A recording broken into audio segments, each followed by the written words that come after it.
Every gambler knows that the secret to surviving. I don't wanna take advice from fools. You always won every time you placed a bet. Money, that's what I want. Joe Duffy, CEO of OffshoreInsiders.com. Here it is, the ultimate Super Bowl XLVIII betting preview. The Seattle Seahawks and the Denver Broncos. As we follow this, Denver is 2.5, a total 47.5, but we see it's sneaking up to 3 in some areas. Although, if you're getting the 3, you're going to have to lay some juice, 120 to 130. But here is everything that bettors need to know. Now, keep in mind, right here on the OffshoreInsiders.com betting channel, subscribe to us.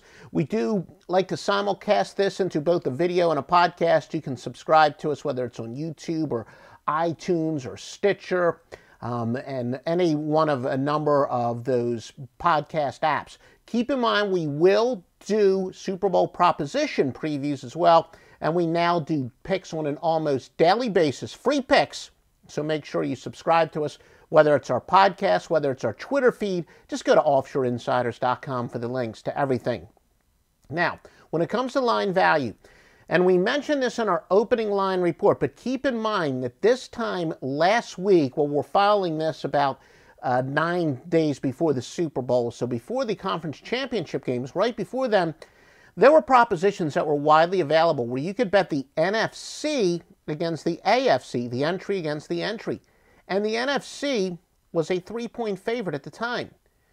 Well, now you're getting them as a 2.5, and it looks like it's now sneaking up to a 3-point underdog in some areas.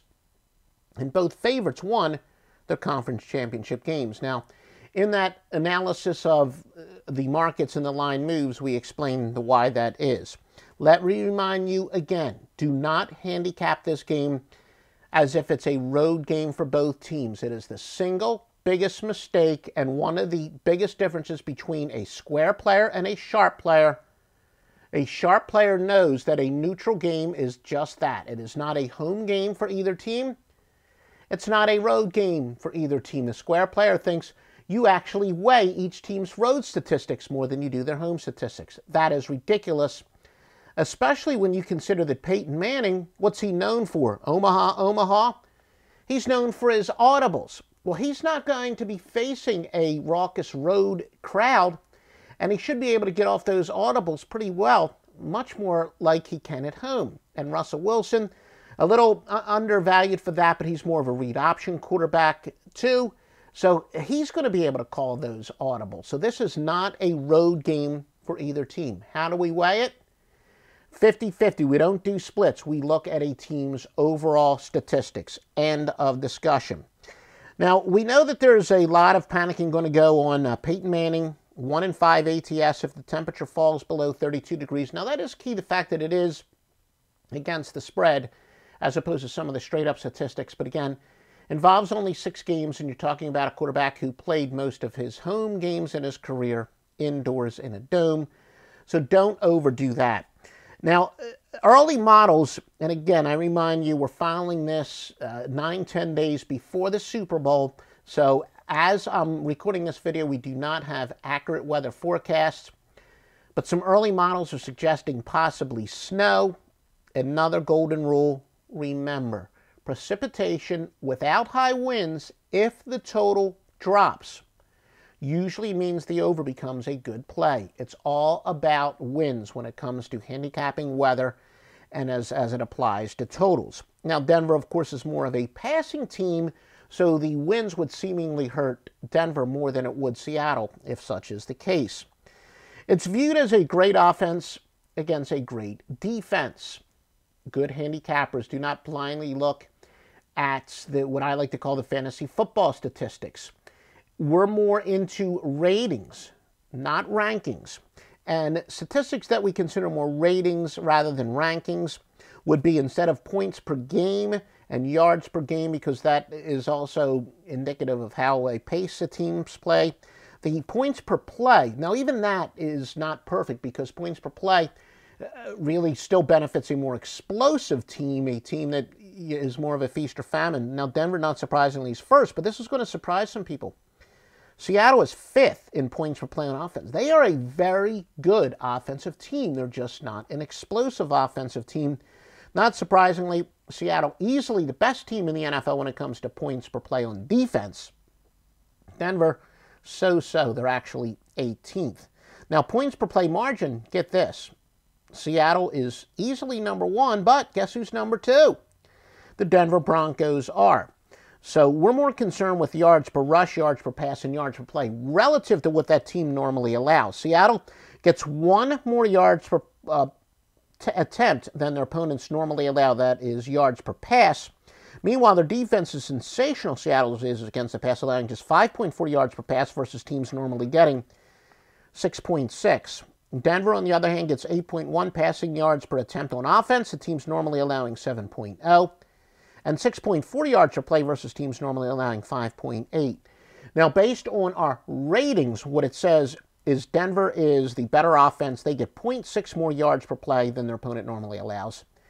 Seattle, 0.3. So the gap's not as big as a lot of people would think. On defense, Denver is actually above average on defense when it comes to yards per play relative to what their opponents normally allow. But remember, because they're kind of a feast or famine team, they just have more possessions. That's why they would appear to be below average when it comes to yards per game, points per game, etc. But their defense, they hold teams to 0.1 below their normal average, so they're barely above average. Seattle, though, 0.7, so a big gap there.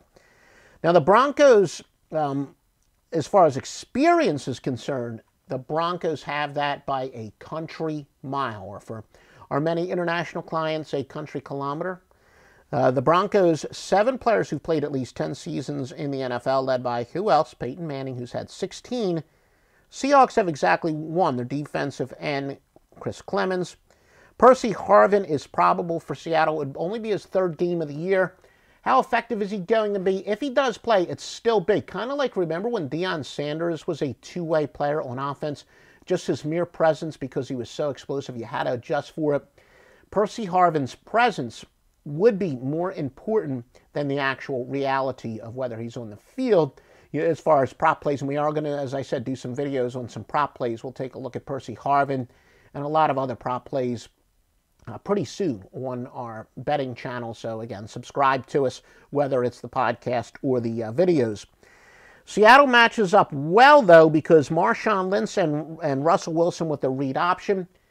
Remember what San Diego had some decent success, not so much straight up, but against the spread, and most importantly, they were able to keep the game under the total because they were able to play keep away pretty well with Denver. Well, Seattle, with a smash-mouth running back, not so much a running back that is sensational for offense. You know, I always say that if I were a defensive coordinator, the offense would be much different than I would want if I were an offensive coordinator. Case in point, if I'm a defensive coordinator, I would love for my running back to be Marshawn Lynch. He would be my first choice. Now, maybe Shady McCoy would be my first choice if I were an offensive coordinator. What's the difference?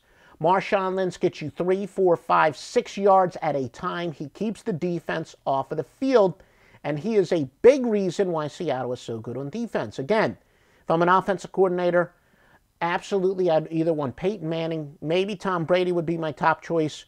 Peyton Manning, the best regular season quarterback I've ever seen, and he's one victory away from being possibly the greatest quarterback I've ever seen.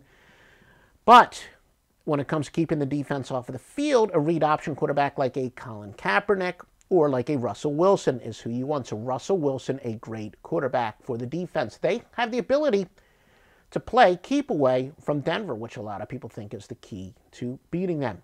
At the end of the day, you want the top side, you want the top total in this game. Same place you've been getting the top sides and top totals all year long in any single sport. And remember, we're doing pretty darn well in basketball as well. March Madness is just around the corner. www.offshoreinsiders.com. www.offshoreinsiders.com. Subscribe to us for, among other things, we're going to do some previews of the prop bets, maybe some, we'll do some stuff about the wacky wagers, and free picks 5 to 7 days a week now, both on our YouTube channel and on our podcast. Just go to offshoreinsiders.com, subscribe to us. Best thing to do is subscribe to our Twitter feed, and you get it all. www.offshoreinsiders.com.